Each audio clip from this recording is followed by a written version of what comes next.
welcome back to the Cinema Condition. This is your host and filmmaker, Raul Alejandro Mendoza, or as I don't allow you guys. I prefer that you guys refer to me as the nerdy Chicano. It's fine though. If I allow you all to, that's so stupid, but it's all right. Today we're here for another episode. Last week you all heard a wonderful conversation with my wonderful friend Alejandra Escutiangulo as we discussed 2009's Inglourious Bastards from Quentin Tarantino, and today I have my wonderful friend AK here to talk about 2015's Tangerine. Hey. AK, how are you doing, bud? I'm good. I just survived a home emergency in which I had to put together my bathroom. It just exploded on me. There was water everywhere. I spent 3 hours. I was up till 3 o'clock in the morning, and then I was I slept for like 4, and then went to class. So I'm hyped. I'm like on no sleep. So I'm good to go. This has been a long time in the making, my friend. Yep. I've been excited to be on your podcast. I've listened to a lot of your episodes. I love the way you do this. I love that you dig so deep into a lot of topics. And I know that you ask people to come in prepared. And I hope I'm ready. I hope you're in the hot seat today, AK. I know. You're in the hot seat. I'm gonna get it. Yeah, Gio's over here, and hopefully one day he gets to come on too. The fact checker. King fact checker. Yeah. The film club's calendar as well. Yeah. AK is the president of the film club, el presidente. Yes. One of the officers, I guess. The officers, yes. Yeah.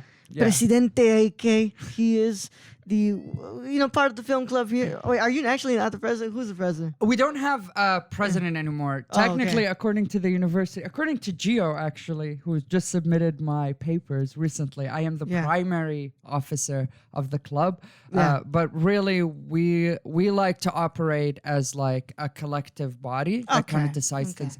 Call it a council member. Maybe would be one of the higher minds of the. I guess if you would call it the elite hive mind. I guess he's just part of the collective group that makes the film club at the University of Houston. There we go, giving up my information again, where I'm living and stuff. But it's all right. You know, Abbas, why do I keep thinking about Abbas down there, man? I know. Abbas is your best friend. He's such a good guy. He's not a best friend. He's my dad. Oh, that's so cute. He left me in Pakistan for a bit, and then he decided when he was here that he could bring me back to the United States, Abbas. That's our story. Apparently, I was also made by artificial insemination, but I have no idea what's going on here. But I love everything about this story. Yeah, apparently I'm also Pakistani, but I'm not Pakistani. I mean, as you can tell. Honorary member of the Mina and Pakistan and India. That's what we consider you, Raul. We love you. Thanks. But yeah, AK's part of the film club, and he's also a friend of mine that I made last year as I tried to meddle into the film club. But it's hard being a very, very, very busy person, especially just doing this shit all the time. Yeah. It's very difficult. But I decided to finally bring the man in and have him on the hot seat because it's about time. As always, my friends, I'm really glad you guys are able to join us, and I hope you guys have been enjoying the last conversations. And today we're gonna get into it. We're gonna talk about Tangerine. Yeah, but we gotta go ahead and introduce the director himself, Shawn Baker. We gotta talk about Mr. Shawn Baker. What a generic white man's name. I know. Two first. Oh no, it's not two first names. Baker is the last name, but yeah. He was born in February 26, 1971, in Summit, New Jersey. So he's relatively young. Yeah. Also, very much near the Safdies. Oh yeah, very near that Safdies. What's it called? Age. He went to school. He received his BA in film studies from New York University through the Tisch School of the Arts, of course. Everybody goes to NYU. And his first feature film was 4-letter words, but he is mostly known for his 3 big films he's made: Starlet, Tangerine, and The Florida Project. And he is also, co-wrote, co-produced, co-wrote, co-directed, co-edited, and co-produced with Shi Ching So. He made Take Out with her, with Xing Ching So. And the film revolves around an illegal Chinese immigrant falling behind on payments on a smuggling debt. Yeah. Acclaimed filmmaker, but a lot of his fame comes from this film, Tangerine. Yeah, I'm pretty sure everyone who who came into Tangerine had not, or most of the people that went to the theaters to watch Tangerine for the first time, and it was released in limited theaters and stuff like that. That was their first introduction to Shawn Baker, I think. Yeah. I mean, a lot of people I've heard coming out of the New York scene, like I've heard of Shawn, I heard of the Duplass brothers, I've heard of the Safdie brothers, I'd heard of this DIY movement that was going on in it. The old school guerrilla filmmaking style, where they would just grab the cameras, go out into the street, and just film. And pretty much. It's what I like. It's that style of filmmaking that I respect a lot, because it was just people who really wanted to make a movie, and they said, "Fuck the studio, I'm gonna make my movie." I mean, the Duplass has practically created an enterprise out of this. They record everything digitally and internally, and then they basically push it all out into like Netflix, Hulu, all of those places. It's actually an incredible model. I mean, and you look at the Safdie's model of like going after the indie industry basically, and like immediately striking these deals with Criterion to get like Bicycle Thieves on there and stuff like that.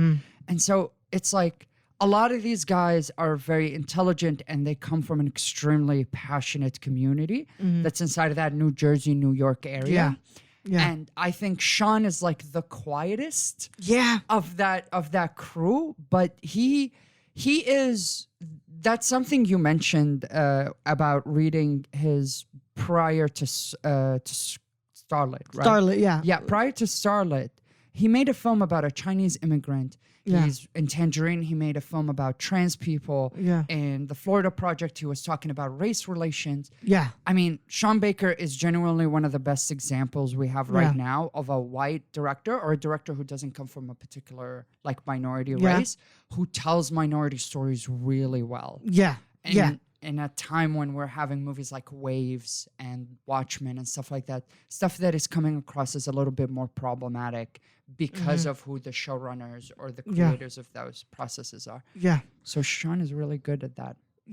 It's also, and it's interesting because you bring up, the Safdies as well. Like the Safdies, it's like, what's it called? I remember watching Good Time, and Good Time, it's like, they use the mass of black people, and I'm like, I think that there's something at play here with race relations as well. So it's really interesting, that prominent area of New York and New Jersey that's bringing up this new wave of filmmakers, and Shawn's one of them. And I gotta say, once we get to talk about this movie, man, I gotta say, this movie, it feels if I didn't know it was Shawn Baker, I could have sworn this was made by a black trans woman. Yeah, me too. Like, because this felt so authentic, down to the T, dude. I mean the language, the little dialogue pieces. I think the biggest thing that people take away from that movie is that it was shot on an iPhone, and I assume we're gonna get that. In a minute. We're getting there. But the feeling of that movie, like the way they move through, like that movie, as much as Uncut Gems is New York to the core,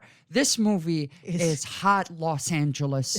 Like it is grimy, it is dirty, it is South, it is West Coast as hell. Only thing I gotta bring up, man, I gotta bring this up because it's the biggest meme ever, dude. That color palette was exactly the Mexico in the 90s movie palette. Jesus Christ. I was like, who the fuck colored this? Michael Bay? I'm glad I know that we can cuss. Of course. Go ahead and cuss all you want, man. It's I love that. I like having, look, with passion comes a lot of words coming out. And I'm sorry if you're here and you don't like the cursing that much. We're passionate individuals, and with passion it comes times when words will slip out like that. Also, we're talking very mature films. I don't expect children to be listening to these shows. I mean, if we're gonna get into detail about a lot of the things that happen in Tangerine, Tangerine is like, it gets into some heavy shit. But that's like there are these small conversations that happen in surrounding the scenery of the movie that just like, that catch you off guard. You're like, I know that, like by proxy, and I understand that, like, I'm a queer person, but I am not a trans person. I understand that full-heartedly, but like that is a lot of that community that I interact with in the LGBT community. It is a lot of that sass, a lot of that Yeah. little jabs, but still trying to find humor in even some of the worst situations you could possibly find yourself in. And like even the characters that aren't trans in the movie are so like emblematic. The prostitutes, the pimps in the story. I mean, that movie is lived in. It is so authentic and real. Yeah, I think feel wise, I don't think I have seen a movie like this is especially prominent for me. I thought when I made my top of the decade list, I mostly thought of like what were some of the most impactful movies, not just for me, but like culturally, I think.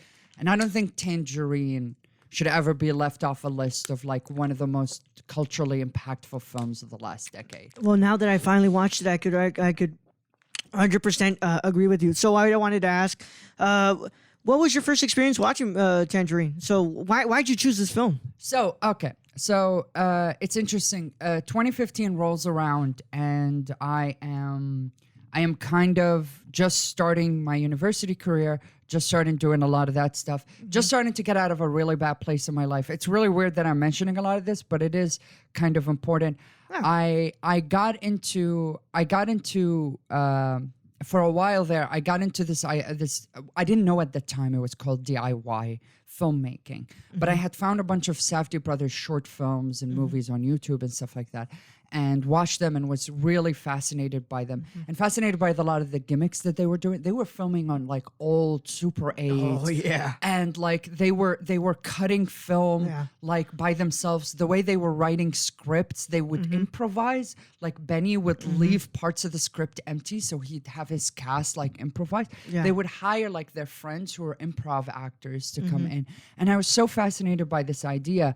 And that was early on, like 2013. I was graduating high school and discovering a lot of this stuff.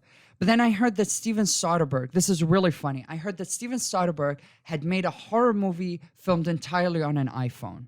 Oh yeah, Unsane. Yes. And I was like, that's, or he was making it at the time or something. I don't think it came out the same time as Tangerine did, but that he was going to make a movie like this.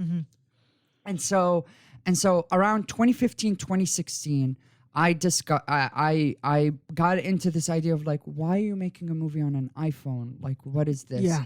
And then I find Shawn Baker.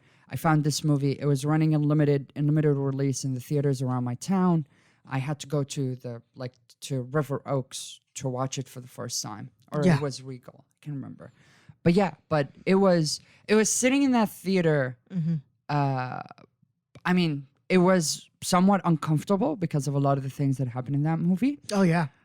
But I was blown away. I thought the way you edit a movie like that, you're making Crank. Like Crank is a silly and ridiculous, like zoom in, zoom out, jump cut type of edited movie that I was like, oh, you make action movies like that to make fun of like The Bourne Identity or something like that. Yes. But to watch someone use that to tell like such an effective story, I did not feel the time go by. By the time you get to the donut shop, which we'll probably talk about later. Yeah, later. But after the commercial break. Yeah, but by the time you get into the donut shop, I am like, fuck, this is the final act of the movie. How did we get here so fast? Yeah. I only checked the time twice. Yeah. I think it was like during like the first act because I had to go and use the restroom. I was like, okay, cool. And then towards the end, because I had to check, because I had to, record my podcast. Yeah. But I was like, wow, this went by like that. Yeah. I did not think that we'd be at the third act by now. Yeah. So it's incredible. So thank you for sharing that story about what the first time you saw this film. This is the first time I've ever seen this movie, and I like that when the guests bring movies I've never seen. So Rachel chose Interview with the Vampire. We'll go ahead and talk about that off air about how I felt about that, or you can listen to the episode when it comes out. A couple past guests, Claire Rodriguez, she chose Summer Wars from Mamoru Hosoda. I really liked that film. This one was different though. This one was that stuff that inspires me. Yeah. This is the movie that if you would have shown Raul in 2015, in 2016 when he was thinking about buying his camera, he would have said, "Oh fuck, buy my camera." Yeah. I'm keeping my iPhone. I'm about to make another. I'm about to make my movie on my iPhone. So as somebody who was making YouTube videos on his iPhone, for so long until before he got a Canon point and shoot, and before he moved on to a DSLR, if you would have shown me this movie back then, I would have been like, oh fuck yeah. And I've always been the very person I was always like, gear doesn't fucking matter. It doesn't matter. Story matters. Story is king. If you have a really good story, it doesn't matter what you're fucking shooting on. So if you would have shown me this movie back then, dude, I would have been like, oh, yo, I want to make a fucking movie right now. I want to make a movie right now. I want to go out on the street. I want to take my iPhone. I want to get that fucking app that costs $8. I want to get a fucking lens adapter. I want to fucking shoot. I know. It's insane. Like going. I think there are parts of that movie where you forget it was filmed on an iPhone. You're watching, like, there's a couple of scenes where like characters are sitting, like they're setting up mise-en-scène, and there are characters that are just, you're like, oh, that's the autofocus from the iPhone. Like that's the manual focus. And I kept looking into the windows. I said, there's no way that the cameraman's not gonna come out in there. The camera op. Never it happens. Even at the moment when you think it's about to happen, they cut. And you're like, holy shit, man! They really made precision in this film, just like if they'd be shooting on a fucking red. Yeah, there are really odd scenes in this movie where you go like, if it was shot any other way, this scene would come across like a Hallmark movie. But they cut it in such a way. There's the scene where the two main characters are talking to the two gay men who walk up to them when she's like telling them how mad she is about discovering that her boyfriend is cheating on her. And that, like, the two gay actors that they got, which are like super on point, but like their dialogue isn't, they're like just like having like a very, very queer conversation, a conversation I've had 100 times, right? And so, but like those jump cuts that they do, and you're like, oh, there are like two camera operators at least that are jump cutting in between, and you're like, oh, this lady is insane. Like this like she is going like Cindy? Yeah, Cindy. Cindy is about to go kill a motherfucker. Right now. And you're like, but like you listen to the dialogue. Like I've watched this movie like about 4 times. This time I was really paying attention to the dialogue. You listen to the dialogue and it's really innocuous. Like it's a lot of like, oh, why are you doing this? Why are you being crazy? Don't go off the handle, but go get your man. Go get your man. Like that type of like, but the jump cuts are making you feel like she's about to blow a gasket. And she's about to go murder somebody. And it even gets crazier when she finally gets a chick. And she's just dragging her ass all the way through Los Angeles. That blew my mind. And I was just like, yo, this girl ain't fucking letting go of this chick, dude. You have to think, did they put the iPhone on a trolley? Like, how did they get it to move so smoothly? They had a steady cam. That is insane. They had a steady cam. So, and I guess this can finally go into how it was shot. So, this film is shot on 3 iPhone 5S's, some lens adapters to what's it called, widen the lens to make it actually look like a widescreen film, with a $8 filmmaking app that allowed them to adjust aperture, shutter speed, ISO, and with a steady cam for those shots that they're that they're walking through the streets and stuff. Holy shit. It ended up costing at least less than $100,000 to make this film. And because of the time that they saved with the camera, they were able to get locations, pay actors, get more actors, and stuff like that. So, dude, this is that, I'm telling you, is that 100% that the whole guerrilla filmmaking, the running gun. It's like, fuck, I've got a phone next to me. Who cares if I don't have a red? Doesn't Tangerine give you a vibe of what's the name of the Johnny Depp movie? The Las Vegas one. No, I don't know that one. It's about the journalist. Days something in Las Vegas. It is based on a book by this guerrilla journalist. And the entire movie is like an MDMA trip. And it's just straight up guerrilla filmmaking. There are no steady cams. There are nothing. They are just handheld cameras, and they're filming. That movie reminds me of that. That's an Oliver Stone movie. Like Natural Born Killers and stuff like that. Like it reminds me of that era of those films. But this movie isn't crazy for the sense of being crazy. Every shot, every edit, every camera angle. Like the iPhone that they used was because they needed to film something that like that was budgetable, like that was Yeah. under budget. Like they weren't trying to use it wasn't Steven Soderbergh going like, I'm gonna film a horror movie in an iPhone. Yeah. Right? That type of artistic energy only comes out of necessity. Oh yeah. When your backs are against the wall. Yeah. And you're like, all I've got is this fucking phone. I can't afford anything else.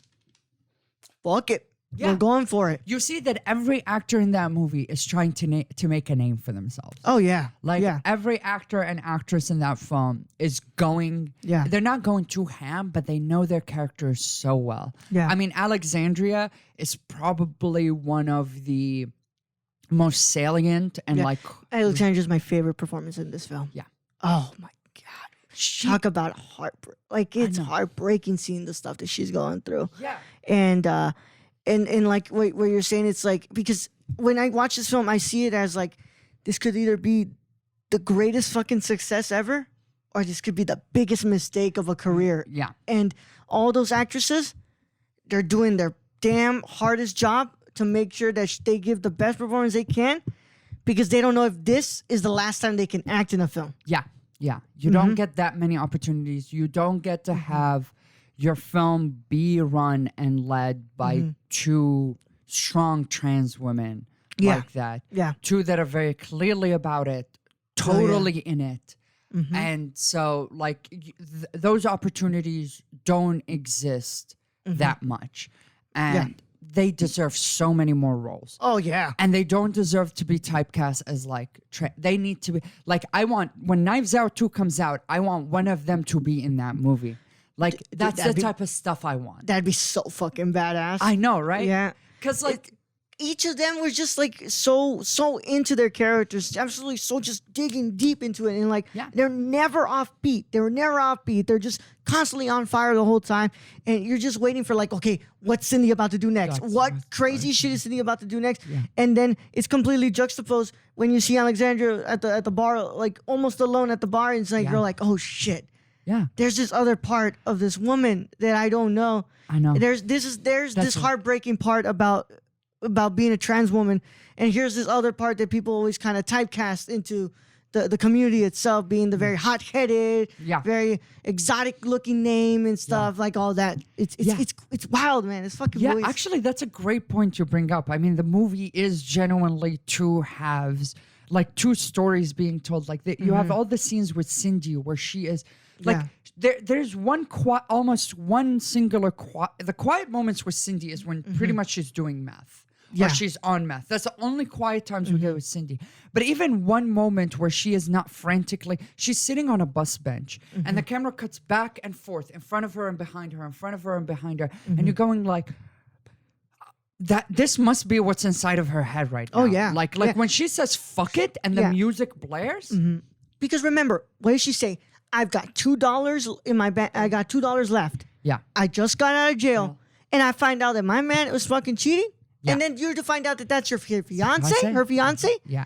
You're like, of course her head's gonna be like this. Exactly. Of course, she's fucking pissed. Yeah, exactly. And then every scene with Alexandria is Alexandria walking around town quietly. The camera is either in a medium shot or even a long shot sometime, and it just follows her while she's on the side of the screen, and you're just getting to see Los Angeles very slowly. Yeah. Like the only other third story in this is the Armenian taxi driver, right? Yeah. And his story is entirely confined in that taxi cab. Yeah. He is stuck in his little world where everything he does is just that. Ooh, that mom was pissing me off. I know. Oh my I god, know. that mom was pissing me. But there's bro. we should save talking about the donut shop, because the donut shop I think is like that movie leading up into that is phenomenal. Yeah. But like you have these three triangular characters that are all dealing with exceptionally different things. Also, the fact again that the Duplass, Safdies, and Shawn Baker get to capture the other minorities, basically minorities like myself, Arab, Armenian, Indian, Pakistani, those in their films is Good. is so like it's just like that Armenian dude is Los Angeles Armenian dude, like Yeah. trying to figure out his shit. Yeah. Like, it's not a caricature. They're not playing off of the character. He doesn't have things dangling from his window like you watch in like Independence Day or any of those big Yeah. blockbuster movies where it's like he's wearing the turban or whatever. None of that stuff. None of that stuff is happening here. He has a very, very old, janky taxi. And he sometimes speaks, and you don't know he speaks Armenian until halfway through the movie. Oh yeah. It's incredible how they get to capture the authenticity of the area that they come from. Like New York, everyone, even the minorities, are aggressive to each other. Oh yeah. And that aggression they put through their movies is incredible. Like Shawn Baker looks like a pasty, quiet white dude. Yeah. And then you watch this. I mean, The Florida Project is a really sweet and sincere movie. But you watch something like Tangerine and you're like, that's New York. Like, Yeah. there is a spirit of New York in this. Yeah, well, I mean, it kind of shows the intersectionality of his career. It's like you have the wild side of Baker, that very like running gun, but then you have the very intimate and sincere part with the Florida Project. Yeah. It's wild, man. It's wild. Yeah. And I was gonna say, so what's it called? We got to take a commercial break in a bit. Because we're gonna go ahead and actually get into the more parts of the film, but we also got to have time for you all to learn about the other shows on the Nerdcore Podcast Network, so that way you guys can go listen to them. But yes, I was gonna bring up dude. It's just it's this Alexandria. I think that when I put myself in her shoes, and I'm thinking. She lost her support system for 28 days. The one person so when you get those shots of her that are very like medium close, I think it's also asking us to kind of put ourselves in her shoes or kind of sympathize with her and realize like she was lonely for those 28 days. She had nobody else. Yeah. She had nobody else to be with. She had nobody because nobody else really sees her that way. Like everybody's kind of blowing her off about a show. Who's the only one who shows up to that show? Cindy. Cindy, yeah. And she was without Cindy for 28 days.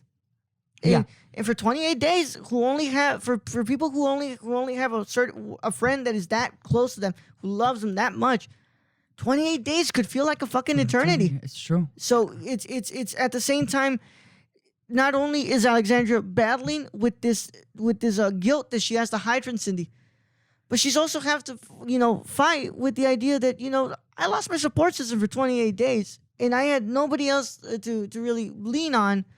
And here that person comes back, and I'm faced with this trouble of telling her that I just cheated on her with her fiance.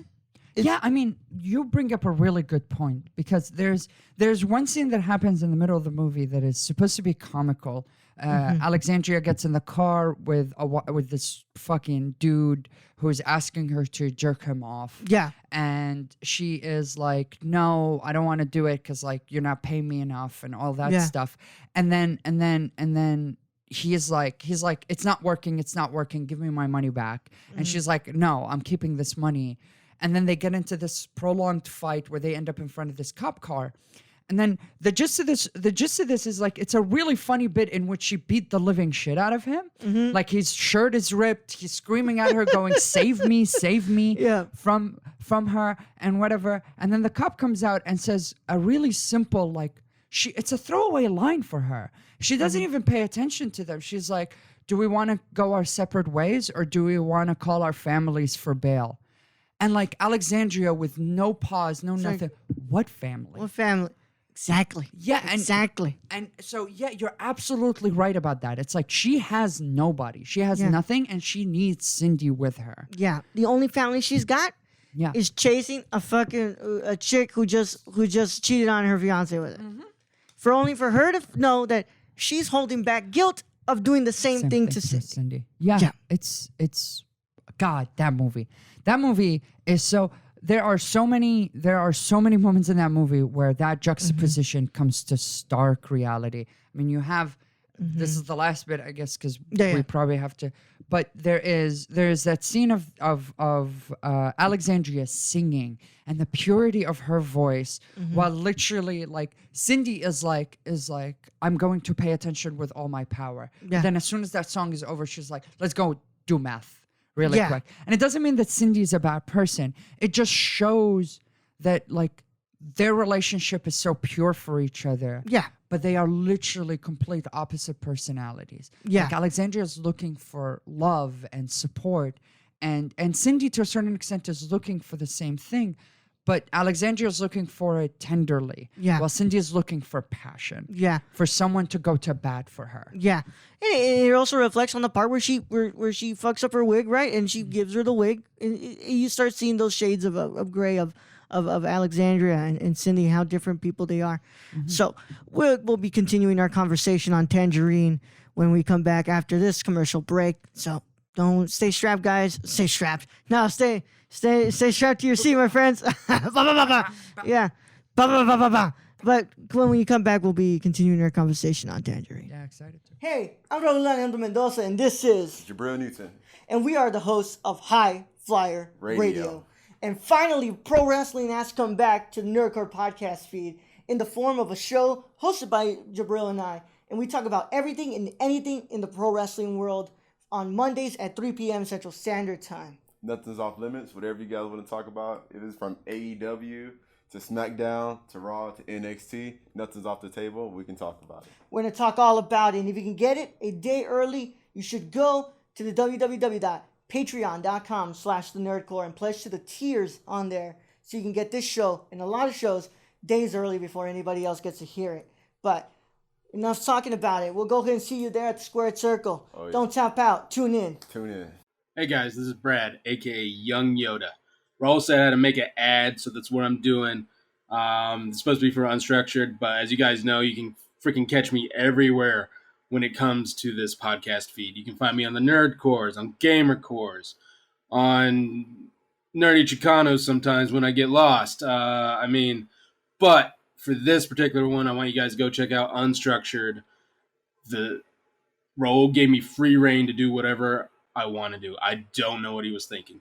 So go hear me talk about LeBron James and Taco Tuesday, vaping, so many other freaking weird topics that chimichangas, that's a good one. Shout out to Deadpool. And yeah, I guess this is the end of the ad. So if you guys want to find me, you can find me all over the place on this podcast feed. Anyways, thank you guys for listening. I love you all. And nerd up. Hello, guys and gals, and you're listening to The Ladies of Nerdcore. I am your host, Daniela Nunez, and along with my amazing co-host, Ashley Garcia, we discuss many things like social impact, pop culture, political realms, and any controversy surrounding the Nerdverse. Tune in and listen to us bi-weekly on the Nerdcore podcast feed, and we will love to chat and hear your thoughts on our wonderful show. And thank you again for listening to The Ladies of Nerdcore. Hey everyone, my name is Raul, the Nerdy Chicano, and I am the host of The Impaired Files. The Impaired Files is an interview show brought to you every Thursday on the Nerdcore podcast feed. And I interview people such as filmmakers, content creators on YouTube, and podcasters like Colton Geschwander. And if you want to listen to that early, a whole week early, all you got to do is go to the Patreon and pledge to the $1 tier. And if you want to listen to it with the general public, then go to Nerdcore podcast feed on anchor.fm/the Nerdcore. And the case is closed, but it's not classified. See you guys there. All right, you're back, and I hope you enjoyed all those wonderful commercials because all those people did such a great job at making those commercials happen. So we're back, and we're talking about Tangerine from filmmaker Shawn Baker. And now when we're coming back, I want to actually get into the themes of this film. And really, we start to analyze the ending of the movie. Yeah. So let's get into this. AK, I think this movie has a lot of layers about it. Mm-hmm. I think that on one side, it's talking about friendship. Yeah. Love. Yeah. Passion. The treatment of sex workers. The treatment of trans people. Yeah. Especially black trans people. Mm-hmm. And, a little bit of the prison system as well. And there's just a lot of layers to this. But I think underneath it all, this is a picture about friendship. Mm-hmm. It's a picture about what happens when those lines are crossed. What happens when those friends aren't in our lives anymore for a bit. And we depend on those friends to get through the day. What do you think? What do you think are the themes of this film as well? I agree. I agree that a lot of the themes of this movie are very emotional, right? Like a lot of the themes you look at this movie is like, how can we how can we elicit a very strong response towards something that is looked at as taboo? But I think like I think that is the underlying current of this entire movie is I'm going to tell a story about subject matters, and this is going to get a bit risque, and because that's the thing, it's like trans culture has not been accepted in the United States for a very long time, right? Still isn't. Still isn't, right? Yeah. Like we have a party that specifically has been designed to take away the rights of trans women, and not just in the way that like, and that's not to diminish any of the other minorities that get attacked, but like I don't know how much you're okay with us talking about politics, but If it's related to the film, it's something that we have to talk. Film is Exactly. since the dawn of cinema has always been political. I mean, you look at Godard's political films at the time. Like, art has always been a mechanism to show the ugly parts of society and That's very true. what parts don't work. Yeah, exactly. And like you're looking at an administration and a party, which is the Republican Party, that is actively trying to erase trans people in this country, like erase their existence. I mean, the murder rate for trans people has gone up in the last few years, and those murders basically go unchecked, unmitigated, and uninvestigated. And so there's this very strong taboo that comes with the trans culture. There's a very strong taboo that comes with sex workers. I mean, all of our Democratic candidates right now have passed or allowed the passage of FIFSA SISTA, which is basically an anti-sex worker law wrapped around protecting people from sex slavery, basically from sex trading and all that stuff, sex trafficking. But in reality, it harps down on the workers themselves. It deters people from working in that particular industry, and then you have those characters engaging in drug abuse. I mean, we are a country that has been scarred by the war on drugs, right? We have a film that deals with racial identity. I mean, you have white people in that film saying the N-word. You have Crying to the police that somebody that they're getting beat up for something that they did to the other person. Exactly. Right? Yeah, that absolutely. You have a film in which a lot of the characters are discussing having support systems. I mean, a lot of the neighborhoods in Los Angeles and a lot of the neighborhoods around the United States, a lot of those people don't have stable families. They don't have people that take care of them. I mean, this movie touches intersectionally on a very specific idea. And I don't want to use intersectionalism here wrong, but I do want to say that this movie is in itself an exploration of the byproduct of not the society we live in, but the systems of oppression that we have. Yeah. This movie doesn't criticize the systems of oppression. It just puts up the results in front of you and says, look at them.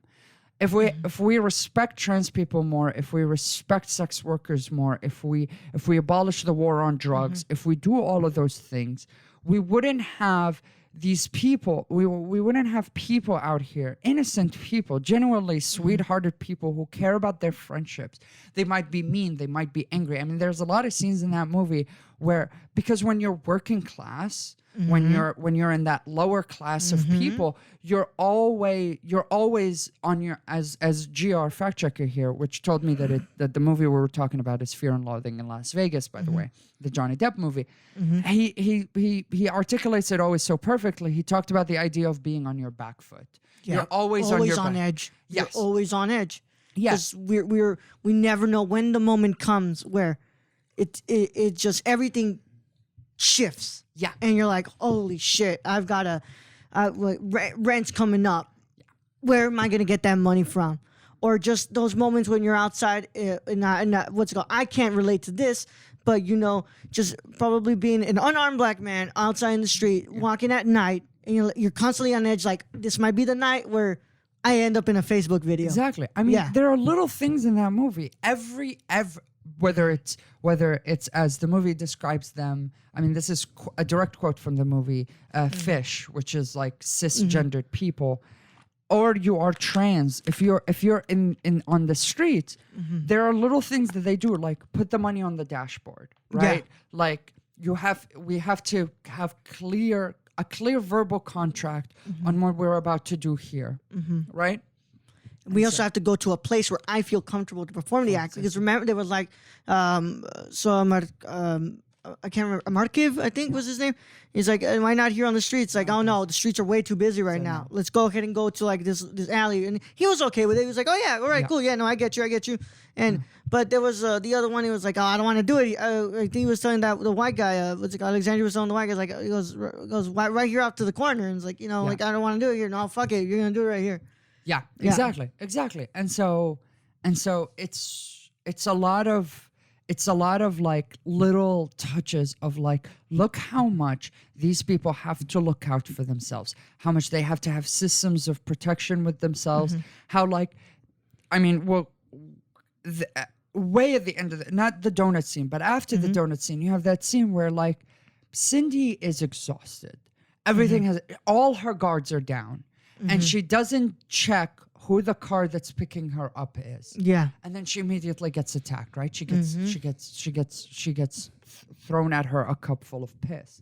And so, also, that's who the fuck keeps a cup full of piss on I know. That's fucking disgusting. Dude, getting into what frat boys do and like a lot of what bigots get into is like a lot grosser than what they consider gross to be. Yeah, like you really think like, who sits on their ass and says, you know what I want to do today? I want to fucking piss in a big cup that I got from McDonald's. I'm gonna put a lot of piss in there. I'm gonna go ahead and throw it to this motherfucker out here in the street. Yeah. Who the fuck has that time to just piss into that big ass cup? Come on, man. They're insane. Yeah. They've lost their goddamn minds out here, and they're accusing human. And so like that moment is like could happen at any time. Oh yeah. And they're ready for it. Like she's like, I don't know what to do. I don't know what's happening. Her guard is all done. Alexandria immediately grabs her, takes her to the laundromat. Yeah. You have to always be on guard about what's about to happen to you. Yeah. What's going to do. The way she was talking to the police officer, she's like stepped back. She's like calm. She's like, I don't do this shit. I don't do that. He stole my money. Like just always having to maintain that guard all the time is like an exceptionally powerful theme in this movie. Yeah. And I think that's to me the underlying message of this movie is like, look at the byproducts of the things that we have unjustifiably condemned as heinous. Heinous. Exactly. And so like you are watching people who are trying to live their lives in the system that they were constructed in. And the beauty of Shawn Baker, and I don't actually know what Shawn Baker's political leanings are. You would think that it'd be accurate to what the film is projecting about how he feels. Yeah. But you never know with people these days, you know? That's true. They could just be exploiting to make a quick buck. But for when I'm watching this film, I feel like this is how he thinks. Exactly. Because like he didn't only show black trans women. He showed white trans women. He showed Latinas too. There was a Latina in there. Yeah. He showed one of the characters that you're established at the beginning to be a bad person. Like she's the villainess of the movie. You get to know her throughout the movie and her connection. And their connection, like in any other movie, the connection they had over that meth pipe would be an awe moment because the meth pipe wouldn't be involved. And so to like subvert the expectations of the audience to be like these two women, and they are both women who have been like, she dragged her across the street, have this moment of solidarity on what amounts to basically either a crack pipe or a meth pipe. They never actually tell us what's in I think it was crack, man, because that looked like it was crack. Yeah. But I mean, then again, the film. Right. She pulled the white bag. You're right. Yeah. I think it was crack. I think you're right. I think it was crack. And so those subversions. The other prostitute is white. She's a white lower class person who, by the end of the movie, gets kicked out of the only home she has because they just replaced her. Yeah. And it discusses like some of the systems we exist in, even of the lowest rung, where like it's supposed to be this community of dejected people. Yeah. We still at that level like not only treat each other badly, but like think of like, because we're ingrained with this internalized idea that we need to see other people as lesser when we're already in a community full of people who are viewed as less. Yeah, exactly. Yeah. Exactly. And it's really interesting you bring that up, and you also, because even though this girl has done one of the worst acts that she can believe, right? Yeah. Cindy still takes her to the restroom, fixes her makeup for her. Yeah. And it's like, you know what? Am I really mad at you? Or am I mad at the motherfucker who fucked you 10 fucking times? Yeah, exactly. Yeah. Exactly. Yeah, so when he goes to the donut shop, he's like, yeah, I think like 10 times, like, I gotta try out my merchandise. You gotta try it out 10 fucking times? Yeah, 10 exactly. fucking times? What, did it fail the first 5 and you said, oh, you know what? I gotta try it out the other 5. Five, yeah. Come on, man. Testing your product. Testing It's- your product fucking it's 10 weird. times? Yeah, and it's like you meet Chester and you're like, you've been presented with this idea of we've you're all- imagining throughout the movie who the fuck Chester is. Yeah. What does Chester look like? And we've all seen a Chester before. Oh my God. Especially if in Chester Florida. is not the realest fucking human I've ever, like I had people who called me their friend that were Chesters. Yep. Right? Like meaningless tattoos on their bodies, bandanas that they don't understand where they Yeah. got from, like just Spitting out the N-word. even though Exactly, when not they're a supposed- white person, Yeah. right? Adopting the black accent. Exactly. Yep. And also, like, what's it called? What's the one that he goes? There is one line that does make me laugh when he says, when what's it called? When the mom is leaving and Yeah. he's like, hey, yo, call me though, cause your bitch is fine. I'm like, I'm fucking laughing because I'm like, I know a lot of dudes who would probably say this shit, dude. yeah.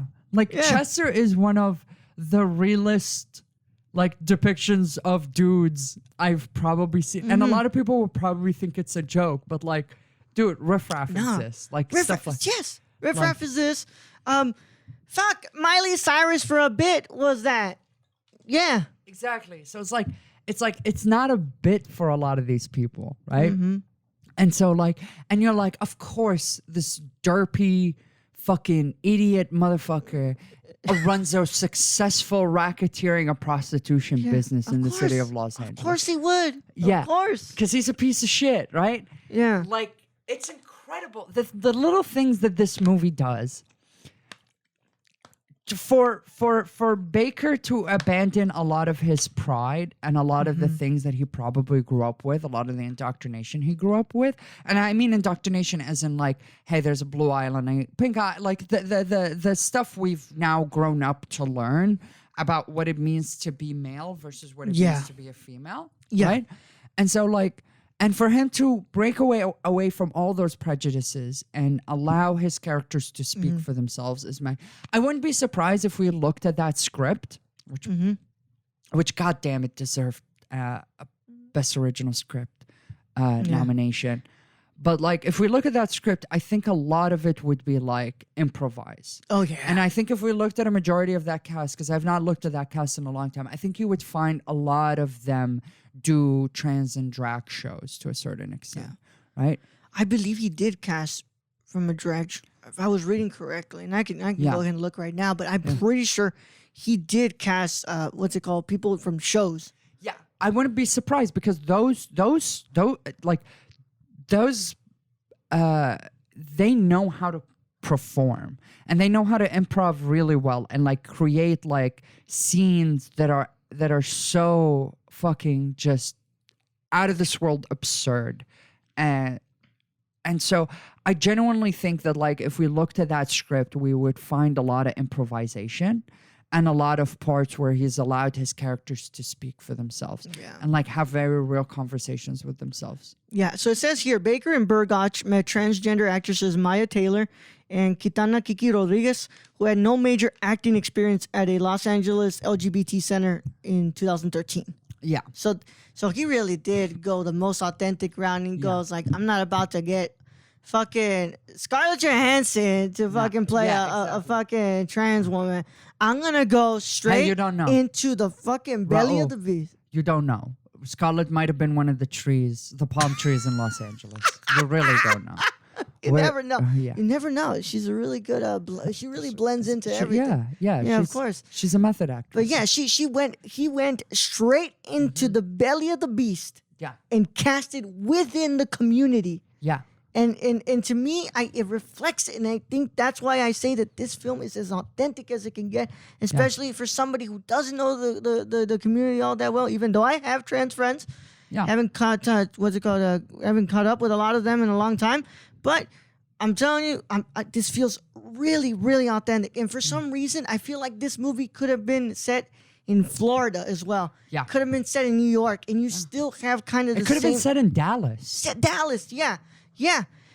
For some reason, when I saw Chester, I was like, why does this guy look like he's from fucking Florida? Yeah, facts. He looks like he's from Jacksonville. Jacksonville or Tallahassee. I was like, what the fuck, man? This guy looks like he's from So it's incredible how Baker approaches this, and really those little subtle things that he's really putting in there. They don't feel so subtle. I know you didn't like the mother-in-law, but did you like the line she said in the taxi where she was like, "Los Angeles is a city wrapped in lies"? Yeah, I think she delivered it really well. She pissing me off, because she's like the basic film mother-in-law, nosy, getting into everybody's business. But there's an aspect of this movie that I wanted to bring up that I think that you haven't brought up. Mm-hmm. I think there's also this theme about us having to lie about our identity. Yes. That taxi cab driver, he's gay. Yeah. He's gay, but he has to hide it. Yeah. From his family.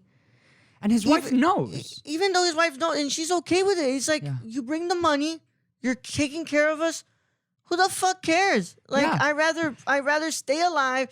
And I think that also kind of shows a little bit about how social classes work. And you're like, for a woman to be like, yeah, it's fine, go out there and cheat on me every day, but if you bring food to the table and I'm able to stay alive, that's fine. That's the state we live in. And also, you bring up such a great point. Like, when you draw the blueprint of what that family is, that Armenian family, like close-knit, like that dinner scene, everyone sitting together, he's hugging his baby. Of course, like, there's really weird parts where you're like, is the child actor they cast, like, not know to pretend that this guy is his dad? Mm-hmm. Or is he realizing that, like, there are tensions in the family? So he's like not really cool with his dad. But then like one of my favorite parts is they cast an Armenian woman who was traditionally attractive. Oh yeah. So it's like to just hammer in the point that no matter who the hell you marry, if you are who you are, you're going to seek it out. Yeah. And so why force someone to go that far? And have to go that expediently. I mean, this is a guy who literally kicked out a cis prostitute out of his car. To just find a trans one. Yeah. Right? And reiterated that corner is not for you. That's not for you. Yeah. That's not for you. That's not what I'm not here to look for you. Yeah. And also gotta say, I can't believe that fucker threw up in the fucking taxi. Bro. I know. I was like, that's so disgusting, man. And then the girl after is like, hey, yo, your taxi rig is like, yeah, kind of not my problem, man. I'm sorry. That's just like, No, but it also sets up a lot of those things. Like, that taxi was designed in such a way that I remember taxis I've been in, where in my head I've been like, why does it look like that? Like, why is it busted? Why is it whatever? Yeah. And you're like, and I was like, are the characters in, like, the first time I ever watched this movie, I was like, are the characters in the taxi cab going to come back? Is there this interwoven story? And it's like, no, it just wants you to show you how hellish being a taxi driver is. Like, how working class that job really is. Where, at one point, you're getting someone who's, mourning their dog and you don't know, so you're being accidentally insensitive to them. At one point, you're getting, an influencer who's, getting depressed in the car and, almost starts crying. Yeah. And then you get two drunk idiots, not even 7 o'clock at night. They're already smashed. They're already gone. It's 5 o'clock somewhere, but yeah, exactly. And so, and they throw up in your car, and the next person right after that blames you for it instead of the possibly, what, did he go back in the backseat and throw up? And you never think of those until literally, it's a lot of this stuff is you don't believe it until you see it. Yeah. And then who's the one who has to deal with it all the time? It's the cab driver. It's the cab driver. The cab driver. Your ride could be 5 minutes and you have to deal with that smell. But he's gonna have to wait until fucking 7 o'clock at night when he finally gets off and he can finally go and clean that car. And it's crazy, man. It's crazy. And also, I was gonna say, there's also another part where he's masking his identity. He's like, he has to adopt the Christmas. Sorry about that. Yeah, you're Christmas fine. holiday. And he's like, we're not even American. Yeah. He goes, Christmas. He goes, we're Armenian. We don't celebrate Christmas. Yeah. And he's like, why do we have to act like we have to adopt these things? And that was one of the things that's a lot of this film can't speak to me. There's instances where it kind of does speak to me. That's where I was like, I'm like, that's speaking to me. Yeah. As a Latino in this country, I've been forced to adopt a culture I didn't want to adopt. Yeah. And that's why I refuse to call myself Mexican American. I'm not American. Yeah. I was just born here. I'm Yeah. not going to adopt something that I don't want to adopt. Yeah. So it's so I feel so connected to him when he's in that moment. He's just like, let me go fucking work. Who cares if I'm missing out Christmas? It's not my fucking holiday. Yeah. And I Because- do think Yeah. I do Christmas think not even on the 21st, on the 6th. and I do think that like he is a three-dimensional character in that, like, I guess we should we get into it now? About what? The donut. Yeah, the donut scene. donut, yeah. So, We're at like- the end, yeah. So like the donut scene, I just want to say that it's like you're presented with this character that to a certain extent has to deal with his identity, has to like adopt a lot of these things to mask his identity, but also has tendencies towards being a bit pathetic, right? Like and that donut scene conceptualizes the idea that like, hey, you're not like special. Like you've been looking for Cindy this entire time. And like what you're going through is like what pretty much everyone in that Chester is gay. Like Chester is also gay, right? Like Cindy and Alexandria are trans. Like everyone in this room has had to deal with a particular thing in their life, right? Yeah. Like your wife have had to deal with you, like knowingly going out and cheating on her. Everyone in that room had to deal with something specific.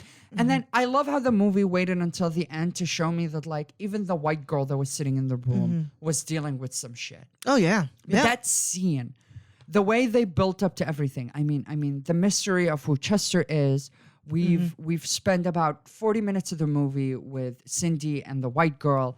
Alexandria has been roaming aimlessly trying to bring people to her show. No one shows up. She's depressed about it. She's always in the background, kind of like not in the mood for any of this. Yeah. And kind of once you realize the twists at the end, you're like, oh shit, that's why she's been quiet and trying to kind of she's run been away. hiding something. She's been trying to hide. She physically has been trying to hide. Yeah. Yeah. And so then you get, I mean, everything about the possibility of the police showing up, like Los Angeles as it is. Like they picked a great donut shop because of the windows. So you got to see like cop cars driving. Yeah. And you're like just mentally associating them with the film. Yeah. When they're just shit that's happening in LA. Yeah. And like there are so many things like the donut shop lady. I was also going to bring up the fact that once the mother-in-law starts calling, Cindy automatically thinks, oh, she's calling the cops. Yeah, exactly. And you find out, like, no, she's not calling the cops. She's calling the wife. The wife. Yeah. And everybody else, like, once again, we reiterate, we're constantly on edge. Yeah. You're like, oh, I can't go back to jail. You know, I just got out. Yeah. What the I fuck? mean, You about to send me back? everyone in that cover is like just no police. No. We will deal with this as internally as possible. And like that, not the fact that you're not calling the police. I mean, there's another conversation we could get into about police behavior in the United States in general, just outside of whether you're committing a legal or an illegal act. I think that's safe for another film because I think this one doesn't really deal with that. No, as much. not at all. But it deals with the fear of that existing. Like, Of course, like of course. if the police show up, not only are we all minorities, disenfranchised minorities, not only are we all of identities that are unacceptable, we are, and also participate in criminal activity to a certain extent, or things that are quote unquote considered criminal activity, but also we're being loud in a public place. Like we are in disobedience of like simple shit that happens everywhere. Like in Sugarland, they still round up a bunch of homeless people for loitering laws, right? So like the simplest thing as a minority gets you hammered down much more. That of course, fear yeah. of ever finding the police. And that movie, the one interaction with the police that happens is like two police officers who are very familiar with the neighborhood and everything, but they are they're inaffectionate. They do not give a fuck about who started the fight, who is asking who They're for like, who. it's Christmas. I don't give a shit about I'll what's going arrest on. both of you. I I'll don't arrest both of care. you. I don't give a fuck. Yeah. So let's just go on with our day and just not have to basically save me the paperwork. Yeah, you either go to jail or I don't care what your problem is. Those are the only two options for you in that movie. And it's such little simple scenes and it all coalesces in the donut shop. Yeah. Also, what a great setup. I mean, you go through this African American gentleman who is a part of this community, has helped with this community, but is like, I don't want anything to do with it. Yeah, I don't tell him I was- prostitution. I don't do I don't sell drugs. I don't do that. I run a legitimate business that's failing. There's a lot of implication in a lot of those scenes that dude's business is failing. The kitchen line, the food line we see, like a lot of the locations that Cindy goes to are like, that's Los Angeles. Yeah, Like, that's the girl California. who's clean doesn't doesn't do that shit. It's like, I'm clean. She's like, I don't give a fuck if you're clean. I'm just trying to find this girl. Nah. No one cares. Like, Yeah. It's not that no one cares. It's like that. Like, No, it's we that- all have problems. We all have problems, or we've been programmed to not give a shit about each other, even though we should be the ones keeping track of each other and uplifting each other. Because if it isn't our own community, the ones outside of it sure as hell ain't gonna give a shit. And you know, the oppressors don't give a shit. Exactly. But those within our community, we gotta stand up for each other. We gotta help each other. We gotta make sure that we support each other's business. Ventures. We gotta make sure that we take care of each other. We gotta make sure that we get the proper fucking care, man. It's like, who else is gonna take care of us when the oppressors sure as hell don't give a shit about us? Yeah, I mean, and that's the beauty of the two leading actresses' performances, and I guess I'll get to the finale of it here. That moment we've been talking about throughout this whole show is that moment at the end where like Cindy shows up for Alexandria earlier in the movie. Cindy becomes this innocent character that is just like, oh, I will murder a motherfucker, but I will show out for my friend. Yeah. Like she tells Chester, like as much as Cindy's terrifying to a bunch of people in that movie, Cindy has like, he asks her, like, and in jail you didn't do anything? And she's like, nope. Nothing. Like that bitch is loyal. Yeah. Like loyal to the fucking bone. And so like, and then she realizes her friend betrays her and Alexandria chases her throughout town.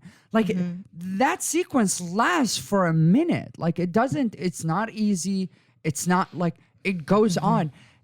And at that moment, you get the merging of their two worlds. Yeah. Like you're getting the cuts to the white girl, but like really it's like an Alexandria type scene. It's really slow. It's in a medium or wide shot and it's just following them throughout the streets. And then you get the piss moment and then the laundromat, right? Yeah. And the laundromat is the confluence of like, when they attack us, when they come into our community, into our neighborhood, we'll stand with each other no matter what our grievances are. Exactly. And especially us two. When you find real friendship in that type of situation, when you find real compassion, real passion, like the world wants to fucking kill us. Yeah. It wants to tear us apart, especially when we're that place. And having each other is like, and it's all silent. They don't speak. She compliments her about her wig, which is like a really like big deal in the queer community, right? And so like, and for Shawn to realize that that's all he needed to do. I just need her to hand her wig to her. And that is the moment that like every audience member that is aware will realize that they forgive each other. That there is no blood lost here. Yeah. That ending scene, that literally last shot where she holds her hand while she's wearing the wig is like, I mean, Gio wasn't paying attention, but like I literally almost teared up in the library while I was watching that scene. Oh, my heart was so warm doing that. I was like, Yeah. like you said, no matter how much they want us dead, no matter how many job opportunities they take away from us, no matter how many single times the world has been against us, we've got our backs. I mean, yeah. And that's what we need to do. We need to have each other's backs. We have to have each other's, just in general, people from disenfranchised, marginalized communities just got to have each other's backs. Yep. Because they're not gonna have it for us. Yeah, that's true. So it's a great last shot, and it's beautiful. And I think it's a credit to Shawn Baker for making actually a happy ending. Yeah. Making that movie is not about normalizing bad behavior or about like, oh, look how like edgy all of this is. Yep. It is about a very, very true reality, a very stark reality that we have, and that like it doesn't have to have a hokey good ending. They don't get rich at the end. They don't do any of that stuff. Not everyone gets forgiven. Yeah. And it's not even a sad like Alfred Hitchcock moment where No. like everyone dies in the end. Yeah. No, it's just this quiet moment. Tomorrow we'll wake up and we'll have another day. I mean, a lot like watching Tangerine. I think I forget sometimes at least. It's all set in one fucking day. Yeah. That whole movie set in one day, and it's incredible that like. That's a day in our life. Yeah. Like that is, I just came out of jail. I'm just dealing with this. I have a performance here. I'm trying to bring people here. I'm trying to find my boyfriend. This bitch is cheating on me. Like all of this shit is happening. And also like all of the other stuff that I need to do around it, right? Yep. Make money, do whatever, take care of my family, all that stuff. So like that movie for an hour and 27 minutes, for an hour and 25 if you don't include the credits. Yeah. Fucking made me fall in love with the idea of a 90-minute film. Yeah. Lean, direct, to the point. You get to watch it. You get to sit down with it. You get to absorb it all. That film is the reason I love movies. Yep. Television, you have to sit around and like watch every cliffhanger and get it. And then they might end it with a cliffhanger again because they want a second season. Like books last forever. A movie is a movie. It's a one sitting experience. You get it in one chunk, you absorb it, and the best filmmakers are the ones that get to like distill large universal ideas, large like theories into very, very human stories, into very emotional stories, and present them to you really fucking well. Yeah. Yep. So we've reached the end, guys. Merry Christmas Eve, bitch. Yeah, facts. Yeah. Facts. So On the 6th. AK, we're here at the end. That was a great one to end Yeah. on, but we've got to get you in the hot seat back because we got to get you to give us your recommendation, and you also have to claim a film for season 2. Call dibs. We've actually been talking about Shawn Baker a lot, so my recommendation will be to try to go back to some old Shawn Baker stuff. But if like you're looking at what he can do as a full-fledged director with funding behind him, please watch The Florida Project. It's such a sweet story. And probably up until The Lighthouse this past year, The Florida Project was my favorite all-time Willem Dafoe performance. Yep. And he doesn't have that big of a role in it. Yeah. But he is incredible and such a surprising addition to that movie. I love everything about that movie. Yeah. And so, yeah. For me, I put Last Temptation of Christ. That's my favorite Dafoe performance. I love his, Just that last moment. You're where making a he's- very good Where argument. he's pleading. Like, Yes. I want to be the Messiah. Yeah. Yeah. Or that moment in the gardens where he's crying. He's like, I don't want to do this. Like, why do I have to be the... Yeah. Part of me wishes that you would claim what's it called? Temptation of Christ. Because I'm thinking of it. there's movies on, and you can this is the movie that you call dibs on. But if you're like, hey, Raul, I still want to do one more movie before the season ends. Yeah. Can we go? Can do? What am I gonna do? Like Drizzy Drake treated. Yeah. What am I gonna do? I mean, say if no. you want us to come back here and talk about The Last Temptation of Christ, I'll come back here and talk about The Last Temptation of Christ. Temptation of Christ, my friend, as I like was also me being Latino, I've also had my trouble, and I've been like, do I adopt the colonizer's religion or not? Yeah. Last Temptation of Christ was the first time I've ever felt connected to Jesus, That's amazing. and I got to tell you, that's a hell of a movie. And that moment in the garden where he's just crying and he's like, I don't want to do this. That was like, We could do it. If you want, Yeah. we could do it. Let's do it. There's specific movies on my head where it's like I gotta find the right people to do this movie. But if you want to do Last Temptation of Christ, Yeah, let's do it. All right, what is your movie that you're calling dibs on for season 2? I would like to do. I will mess up his last name as I always do, but Abbas Karastumi's. I forget what year it came Yeah. out. I think it's 1991, 1992. It is called The Wind Will Carry Us. It is based on a poem written by an Iranian dissident like poet. And Abbas Kartasumi made sure to create that entire film in the form of like poetry. It is one of the very few movies that I can give the literal distinction to as poetry in motion. Yeah. And like there's a lot of dialogue in that movie that are straight lines from that poem and are recited as if they are poems. It's genuinely a poetic film. And I think it would be an incredible thing. I think I showed most of the club Close Up. Close Up is a fantastic film, but I think The Wind Will Carry Us is just, it has such a breadth to it. That movie doesn't pressure you. It doesn't hold you by your collar. It's literally kind of the opposite of Uncut Gems or Tangerine. It's very, very malaise. It takes its time. It's very slow. There's a lot of silence in that movie. There's a lot of just looking at nature because it's in a Kurdish village. And it discusses a lot of political issues between Iran and Kurdistan and the Kurdish people. Yeah. It's incredible. It's fantastic. The poet who's her poem is based on this. It's actually called The Wind Will Carry. It's the original poem. She also made a short film about another disenfranchised group in the Middle East, which is people who are inflicted with leprosy. Yeah. Those people are put into enclaves and separate ghettos and places and just basically locked and forgotten. Yeah. Well, I don't want you to go too deep into it because we got to get into it when we come back for season 2. But AK, it's been awesome, man. I really, really enjoy.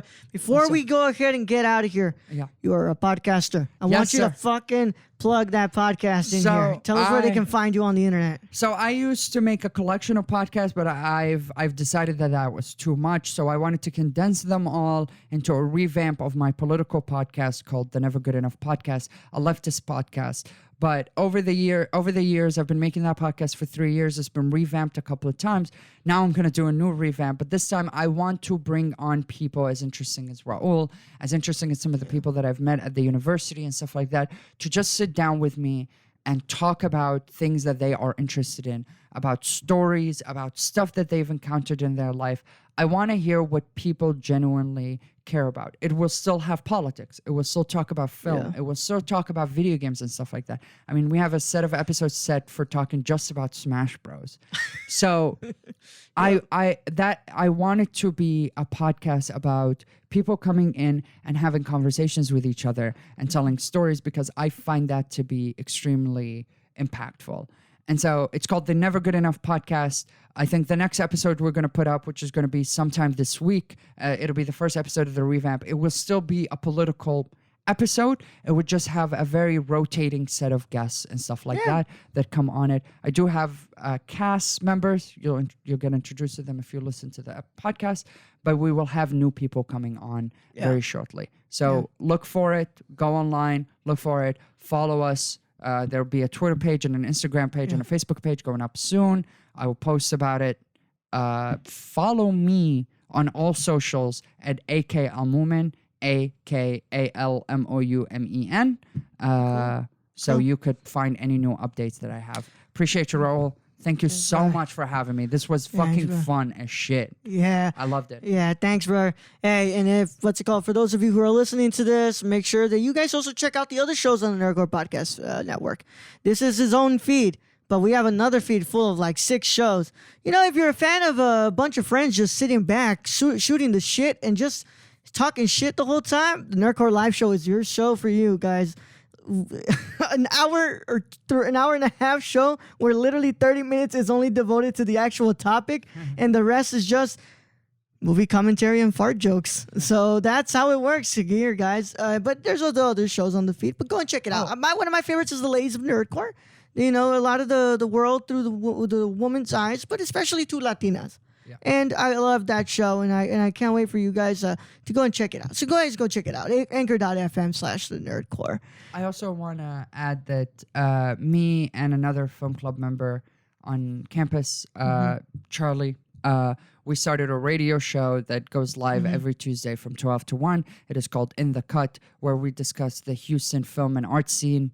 And we kind of discuss any art stories that we find that are interesting, and also share places in the city of Houston where people can interact with film the arts, music, a lot of that stuff. So CougRadio.com/live, right? Yes. Yep, thank you. CougRadio.com/live or on the TuneIn app by getting on Coug Radio.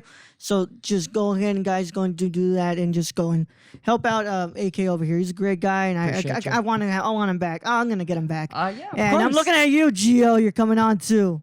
Yeah.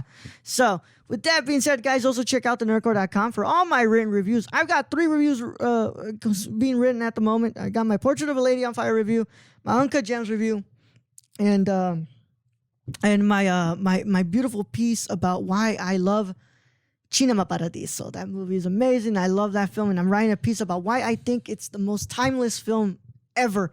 That's a movie that should never be remade, ever, ever. True.